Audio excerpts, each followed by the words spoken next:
On this DVD, you can join me and child communication expert Michael Brandwine as we watch the show with you and point out the various strategies that I use to entertain and manage the audience. Then you'll enjoy watching Eugene Berger interview me about my philosophy of performing magic for children. Finally, there's 2 bonus tricks. You can see me perform and explain Chris Carey's Ropes Through Dad, and another trick in which I make a small cup of milk appear called Aqua Cups. Here we go.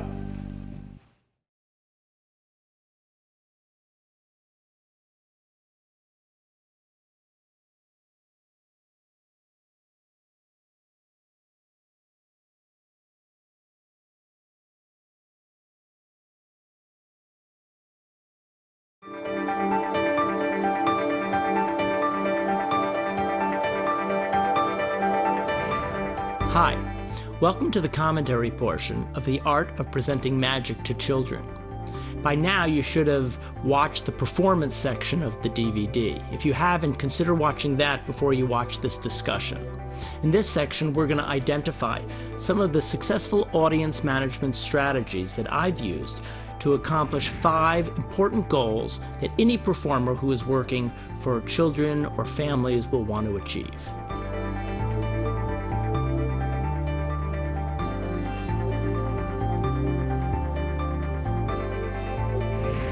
I have my friend Michael Brandwine with me. Michael is an educator, speaker, and author. He's one of the top experts in the country on training teachers, parents, and youth leaders on how to communicate with children.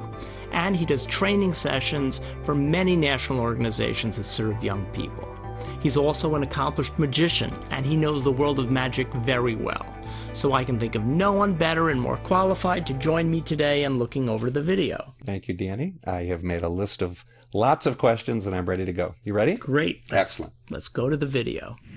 So, Danny, what's going through your mind as you walk from your car into the library where you'll be giving the performance? Well, I'm thinking I'm ahead of schedule, so I know I don't have to rush. I know I'm going to be ready for the children as they enter the performing space. And I'm also remembering that the last time I was here, there were some very young children, even babies in the room, despite the fact that they advertised the show as being for 4 to 12-year-olds.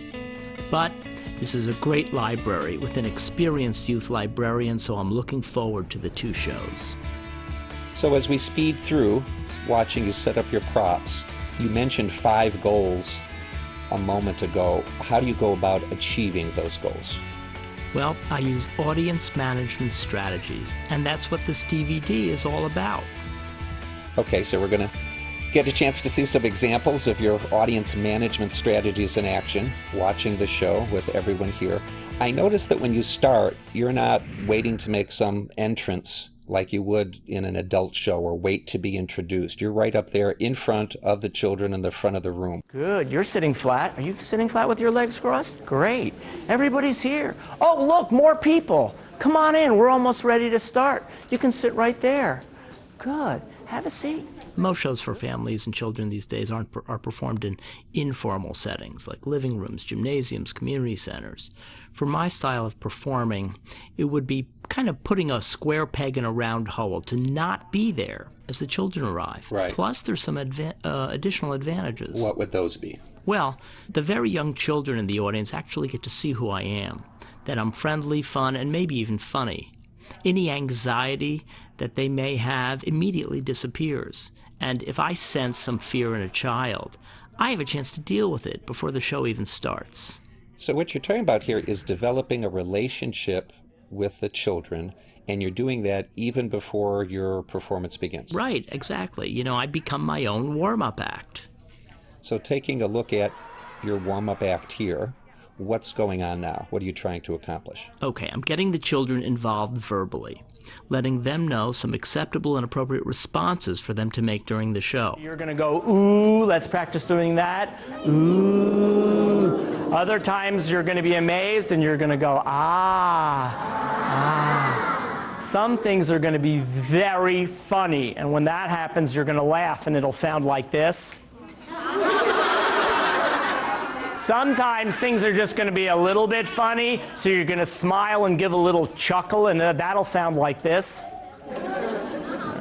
Sometimes things are going to be absolutely hysterical, and when that happens, you'll laugh really loud and it'll sound like this. Right. It also lets any authoritative adults in the room, like school principals, know what kind of noises might actually happen during the show. Because the last thing I want is some adult who, during my introduction, says, "And everybody has to sit absolutely quietly, because if you don't, my office is down the hall." And with really young children, Danny, sometimes they don't know how to behave in a performance. So what you're doing is not only showing them what those expectations are, but you're giving them a chance to practice it a bit. Mm-hmm. Absolutely. Excellent.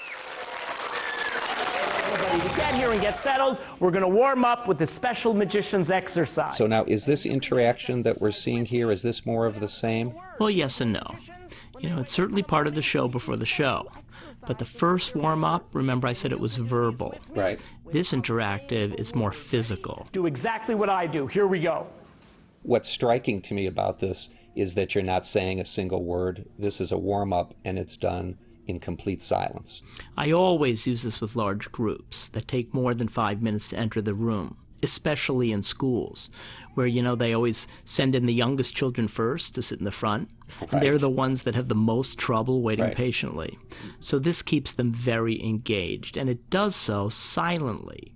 So teachers or other adults can give instructions to the older students coming into the space in terms of where to sit. Right, so they can hear what the teachers are saying. And you'll notice that each interaction has a visual, humorous payoff. So there's some entertainment value. Best of all, the children coming into the room in the middle of the magician's exercise can join right in without getting any instructions from me. I think the question people are going to ask when they see this is, but you're not doing any magic. It's a warm-up, you're a magician, but you're not doing tricks. Right. I don't want the kids who are being seated last to feel as though they've missed any of the magic. So of course I don't do magic. Right, and in this way, what you're doing is you're really getting them focused on you as the performer first, developing a relationship first. Right. Doing a silent, easy to imitate, do as I do kind of interaction is just a great audience management strategy. It's simple, it lets the children be successful, and has a comedic payoff that teaches them in order to enjoy my show, they're going to have to focus on what I'm doing. Plus, as I said earlier, it demonstrates to those people in the room that I can control the kids without saying a word and gives me huge credibility. And again, gives them the confidence that I know what I'm doing. And this warm-up gives you a perfect segue into your introduction. You're actually introducing the person who's going to introduce you, am I right? Yep. I'm essentially delivering to her a quiet, attentive, unified audience. She doesn't have to settle down the kids. She doesn't have to hold up her hand or blow a whistle. I introduce her, she introduces me, and the show begins. What could be easier? Thank you. And good morning. Today's magic show is very special because I'm going to do some magic and you're going to do some magic. Interesting to me that one of the first things that you say to the children, Danny, is that they are going to be doing the magic. Why do you say that? I want them to know right away that I'm going to be doing the magic with them, not just for them, and that they're going to be an important part of the entertainment as active participants. And this makes them feel powerful and successful because this is something they produce with you. That makes perfect sense. Yep. I like the way you're raising your hand, yes. Here we note you saying the words, "I like the way you're raising your hand." Can you explain why you say that? Well, I do it for two reasons. First of all, I'm teaching expectations. This is a call and response environment. There's no theatrical fourth wall. But I don't want the children shouting randomly either. So by training them to raise their hand early in the show, I'm keeping things orderly. And you're doing this without lecturing to them and saying, if you move an inch, I'll turn you into some small piece of produce or something like that, right? There's no threats. You're just saying, look, this is what works. Here are great ways to perform when you're in an audience. You may not know that. You may not have even ever been in an audience before. But this brings us to the second reason. Okay. Because the compliment I'm giving the child about liking the way that he or she is raising their hand, that's part of a classic teacher's technique that is used in behavior modification.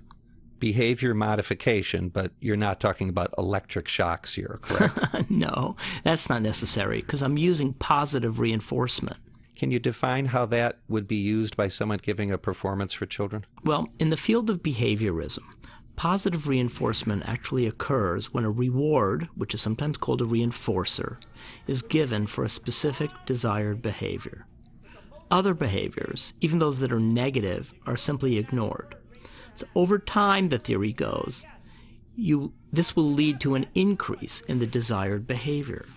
So can you give me an example of something that's reinforcing that you use in order to get children to behave in the way you expect? Yes. Listen to how I give the compliments. Let's rewind the video. Right here, you'll notice I first say, raise your hand if you know what magicians use when they do magic tricks. Then I repeat, raise your hand, rather calmly. Then I call on someone as I give a reinforcer in the form of a compliment. Raise your hand if you know what magicians use when they do magic tricks. Raise your hand. I state the desired behavior twice without being didactic about it. You're doing it without lecturing. Right. Now listen to what I say next. I like the way you're raising your hand, yes. I praise or reward a child for demonstrating that behavior. Not only do I remain positive and upbeat, but I'm actually able to teach the children that they're going to be complimented for exhibiting that behavior too. So it's important for people doing magic for children to know that beyond being able to do the magic tricks, this positive reinforcement psychology, that's the real magic and the trick to getting kids to behave so they know how to watch a show. Absolutely. Okay. And later on, here as we're talking, we're going to identify other examples of how I use positive reinforcement during my show and how anyone can use this simple, effective strategy for managing young audiences. Okay, so we'll keep a look for that. Here, though, when you're calling on the children to respond, I remember when I saw the live show of this that I couldn't hear what the child said, and I wasn't sure that the child said anything. Magic wands, that's right. Well, actually, I couldn't hear it either. So how do you handle that? Well, I pretended that she did, that she said magic wands, and I repeated that answer. I use this technique often when children either don't speak up or sometimes they repeat someone else's answer. I call it the appearing answer trick. What it does is it prevents any of the young children who raise their hand from looking incompetent because they either didn't know an answer or they spoke too softly. And it keeps the show moving forward. And this is very important at the beginning of the show. He doesn't eat your shoelaces. Magicians use magic wands, and they... Okay, so now we see the hat repeatedly falling off of your head. What place does this have? Well, it's the simplest form of humor. It's big and visual, and something that children even as young as 3 years old can enjoy. By putting myself in the temporary role of the confused adult, in a funny way, it gets even the youngest children in the room to laugh. The right way. Is this the right way? Kids do love to feel more competent than adults and smarter than adults, so I love this as an example of them seeing that you're not perfect. You can't do everything. Sometimes you're going to make mistakes. You're right. It empowers the children.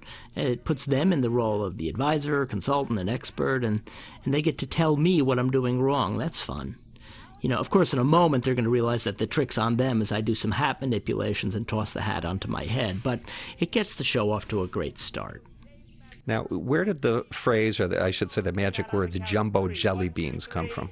Well, children's magician David Ginn talked about using alliteration in magic words in some of his early writings, which inspired me. And jelly beans come in every single color of the rainbow, so it fit nicely into my show. Besides, kids love them. He's going to do his greatest magic trick where he floats in the air, and I need your help. Raise your hands up high into the air. Grab some imagination rainbow dust. Grown-ups, feel free to regress. Join in the fun. There you go. This isn't YouTube. I can see you. Grab it.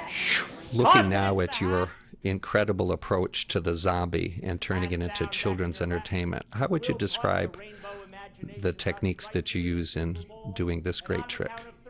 I've been performing the zombie since I was 15 years old. But unlike the inventor Joe Carson or Neil Foster, who popularized it in the 60s and 70s by performing it to music, Right. I made a comedy routine out of it by putting the ball in the role of a misbehaving child and myself in the role as the adult who can't control it.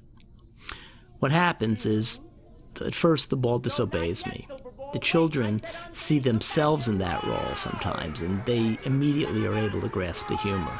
Of course, later I gain control, then lose it again as the ball hides behind my back.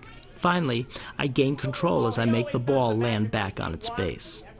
Okay, so something to particularly notice here for performers is the way you're controlling the children's volume and excitement, and you're going from loud to soft and back to loud again. Eventually, you can hear the proverbial pin hit the floor. How are you doing that? Well, I think that a strong children's performer needs to be able to take his or her audience on a ride, creating a variation of participation along the way. I like the children to be loud and vocal at times, but I also want them to watch and participate by being quiet.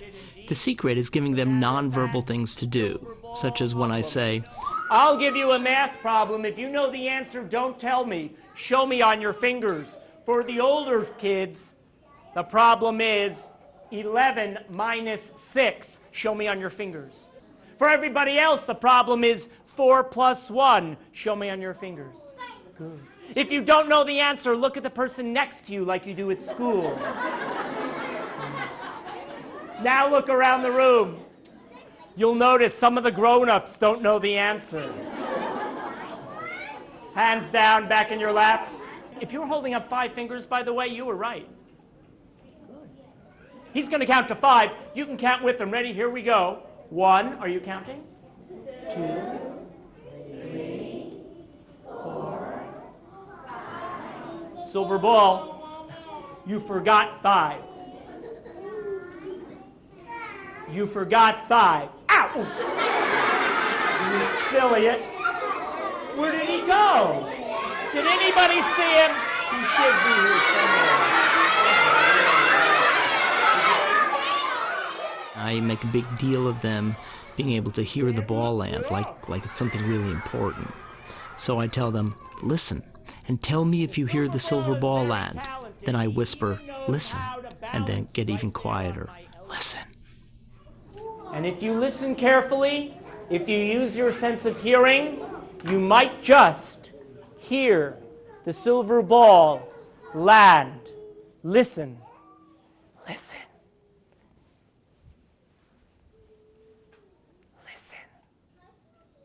So whispering is one of the great tricks to get children quiet. Yes, and it is. It cues them that something's going to happen that they want to hear, and that way you don't need to make them be quiet because they're eager to do it. But in order for it to be effective in a room with excited reacting children, I found that I have to slowly decrease my volume level. The kids' noise level corresponds to mine as we get quiet together. Okay, so now we're at the point where the ball is misbehaving again. Yes, for 2 reasons. I'm upping the mystery value by floating the ball without the scarf. It's an unexpected moment. Really, the kids are delightfully surprised by it.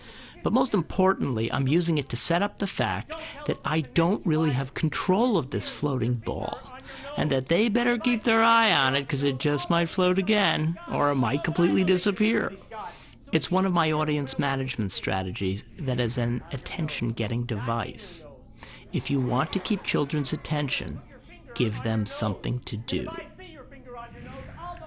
So how is this different than when magicians just say a magic word? Because I'm taking it a step further, because I'm giving them something to anticipate. So they have to keep their eye on the ball as they watch the rest of the show. Can you talk to us now about the way you work transitions into your show? Would you guys like to see a really big mouse? Let's pause the video for a moment here. I think it's important to transition from one routine to the other smoothly, without saying, for my next trick, here I'm checking out the silver ball one moment, and then I apparently discover something that makes me go, wow. And that grabs their attention right away because you're not showing them something, but you're directing them to the next big event that's going to occur. Right. And Okay. again, creating anticipation as an audience management strategy to keep their attention for an upcoming moment. Wow! That is one big mouse. Again, this is an example of making them want to be quiet and pay attention because they don't want to miss something. And then when they finally see the big mouse, you get the laugh. Who's that? Check this out. Notice how I raise my hand as I'm asking a question? Earlier in the show, I cued the children to raise their hands. Now I can just show them. And you'll see the hands go right up as I'm asking for volunteers. And you'll notice that no one is shouting, me, pick me.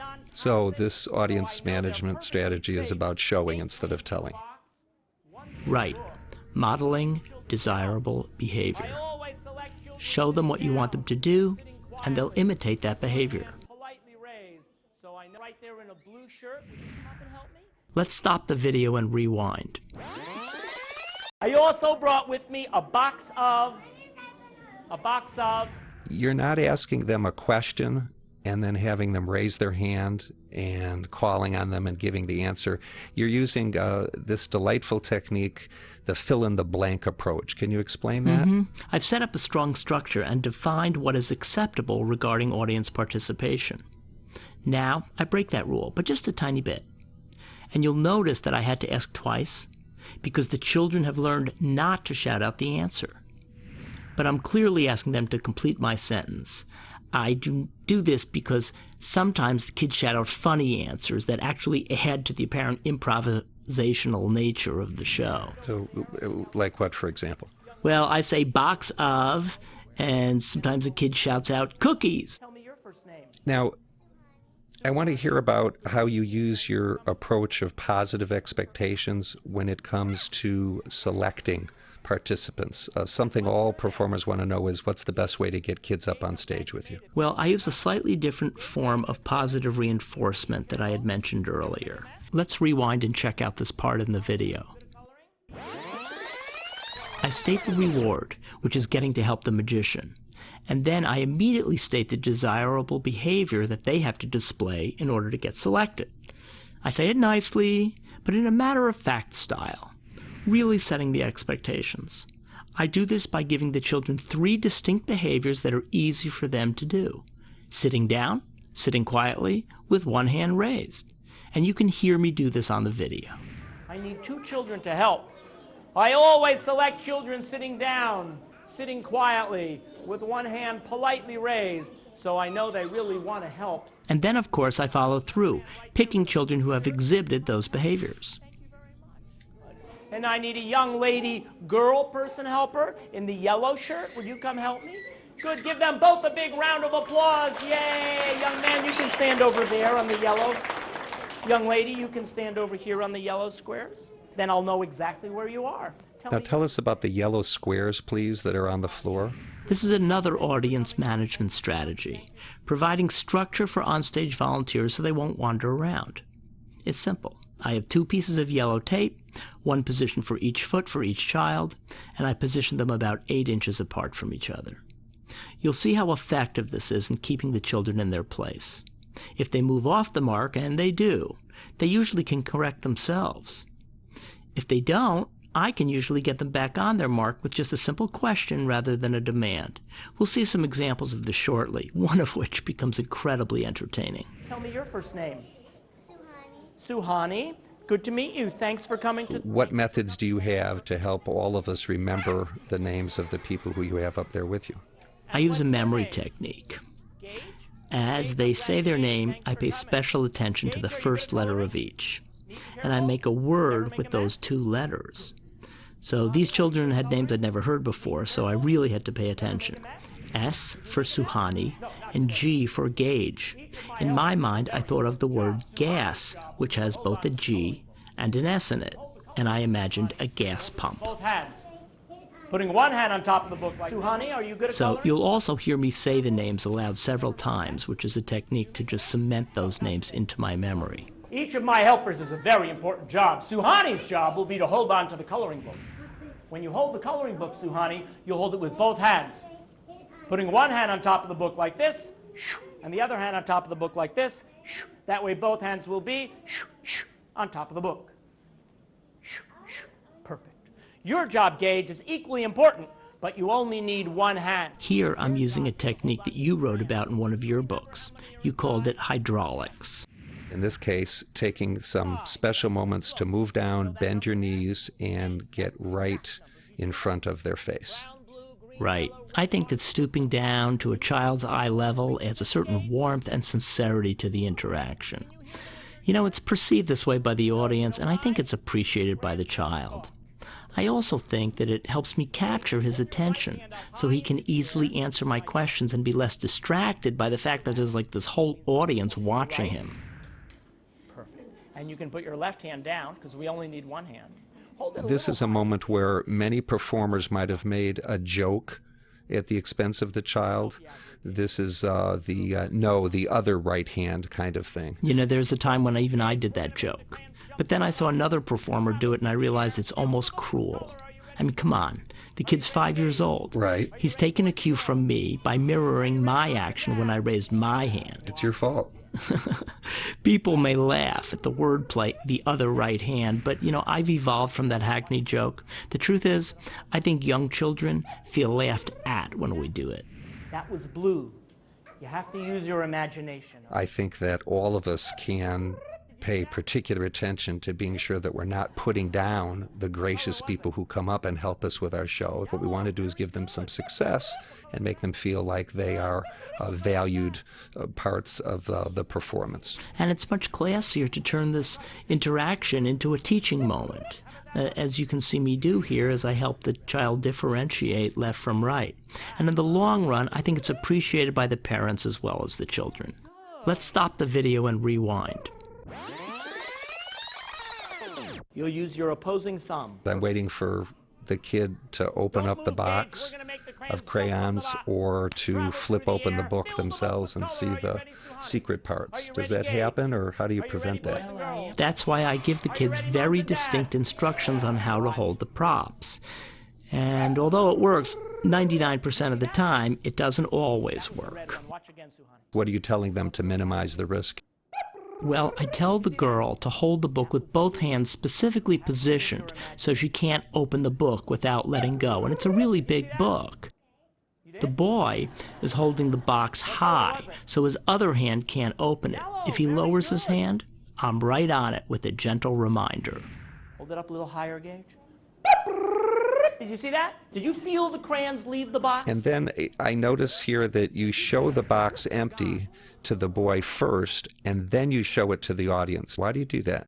Well, my hope is that he'll react with wide eyes and an open jaw, and that the audience will react to him.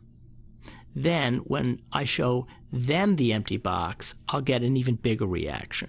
Doesn't happen every time. Actually, we filmed 2 shows at the library, and it didn't happen in either show. The result can actually be synergistic, so that they're combined together because the audience first sees the kid react, and right. Then they react too, so one actually builds on the other, and you get a bigger audience reaction, more impact. I love the way that you look away from the boy as he's opening up the fan. Yes, the situation is funnier when the audience sees something that I don't know about. This allows me to get 2 laughs on the same gag. Once when he opens the fan, and again when I open it. And it works theatrically, because I was apparently busy doing something else when the boy first opened it. So what do you call that technique of getting twice the laughter? Well, I guess we call it laugh doubling. You'll see other instances in my show where I do this. There's some variations on it that we'll discuss shortly. Help me out. Blow on it. Here we're seeing the whisper technique again. Watch this. This is really cool. Yes, the children have just had 3 or 4 big laughs. They're expecting the fan to be magically fixed. If I can get them really quiet for a moment, I found that I can get an even bigger reaction when the fan magically restores. As I mentioned before, a great way to quiet them down without having to stop the action of the show is by whispering. The fan, Gage.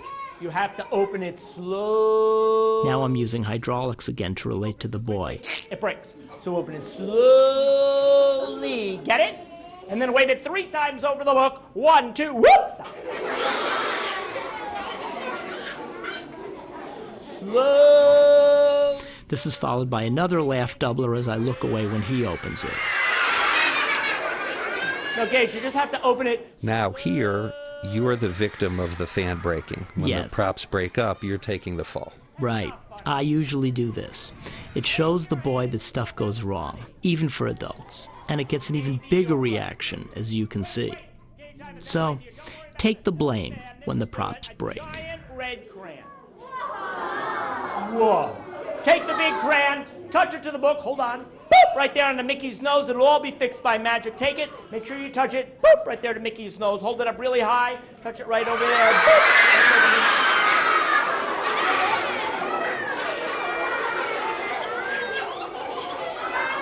Gage, I'm sorry. You know, Gage, I'm sorry. That's my fault. I forgot to screw it in place in the morning.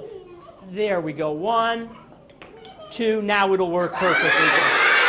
Now I'm introducing another layer that'll become a running gag, but I sneak in hand-raising as part of the activity. Wait. Let's rewind a moment. Something happened here that rarely occurs, and I missed it during the show. Look at Suhani.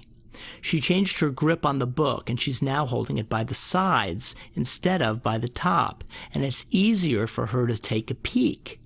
See how her eyes widen? She noticed that the pages are already beautifully colored in, but lucky for me, she keeps the secret to herself. Yeah, I didn't see that happen either. That's fun to see. Now, what would you have done if she had actually announced what she was seeing? That's happened a couple times over the years. The girl tells me usually instead of the audience. The magic has happened in her hands, and even she's amazed. I usually whisper to her, "Oh, that's our secret. Let's surprise everyone else in a minute, okay?"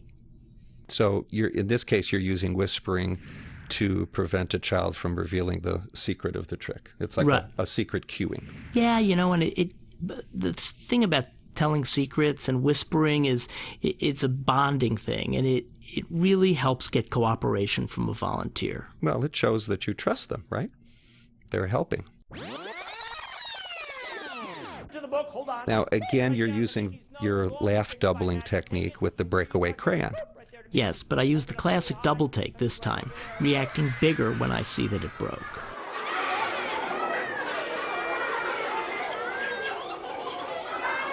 Gage, I'm sorry. You know, Gage, I'm sorry. That's my fault. And again, we see that you are taking the blame for this. Why not? There's no reason to make a child feel incompetent.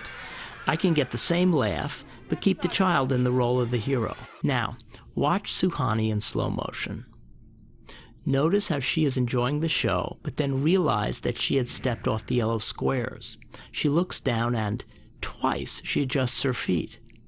And here those great yellow squares are helping her solve the problem herself, which is really, really nice. Wait, Gage, I have a better idea. Don't worry about a thing. I have a giant magic wand. Gage, hold the wand up super high with both hands. 1, 2. Another laugh doubler that you're using here is you don't see where the wand is falling from. Am I right? Right. But this time, the second laugh comes from the fact that I think the wand is falling from the ceiling. And I'm also noticing now that you've changed your pacing, which is a key thing to remember. The pacing of the funny stuff is picking up as you reach the big finish of this routine. Right. This makes for good theater, and it keeps children really involved visually. Gage, there's no more room. We have to... And here, let's please notice that you're celebrating that he successfully did this very difficult thing, which is to hold all of these wands at the same time. We can't say enough time about how important the word success is. Exactly. I see the performance of an interactive show for children as an opportunity to give them moments when they can take credit for doing difficult things, like holding 5 big magic wands. As you say, make them the hero. That's a wonderful phrase. And we can then enjoy with them the fact that they can do powerful things even though they're children, like making the Scribble Scrabble transform into a beautiful set of pictures. And this gives us another audience management strategy that we can add to our list. Experience success. I want my onstage helpers to take credit for the magic and feel successful. This is a really neat way to take advantage of your backdrop. Can you tell us how this Yeah, it goes plays back to out? my persona, that of a sometimes slightly confused magician, in this case looking for my helper. What I'm hoping will happen, actually, is that the child will walk back behind the curtain again, in which case I'll take my head out from behind the curtain and ask the audience where he went.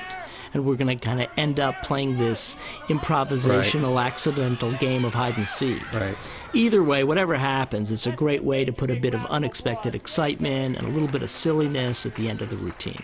I was looking for them. Later in the magic show, we'll be asking for more children to help. If you'd like to help, remember I always pick children that are sitting down with their legs crossed in front of them. So this is an example of positive reinforcement that you're using here again? It's a variation. During the coloring book routine, the children get pretty excited, and some usually end up sitting up on their heels. So without telling them to sit with their legs crossed, I state that they can be rewarded by being given a chance to help if they sit flat. Then, as some children shift position, I compliment those that are sitting correctly, using the positive reinforcement audience management strategy that I talked about earlier. And this is where you compliment the correct behavior instead of focusing on the negative behavior. Exactly. Are you sitting down? Here, I'm looking at a very young child, maybe 2 or 3, who is standing and not responding to the compliments that I'm giving the other children. At that age, they need to be addressed directly. But by asking him rather than telling him, I get him to sit down. Well, then it's also a much more polite way of making the request. Yeah, which brings us to another audience management strategy. Use a question rather than a statement to get children to do something. Perfect. You're sitting perfectly with your legs crossed. You're sitting perfectly, so are you, and so are you. Right now, though, I need all of you to help me by using your eyes and watching carefully as your hands are in your laps and you're watching, because I'm going to show you the smallest magic trick in the world. So here's a storytelling trick that you give a much more serious presentation to, a real change of pace in your show. And yet another way to keep children's attention. And how do you use it to do that? Well, by varying the types of tricks I do, going from an audience participation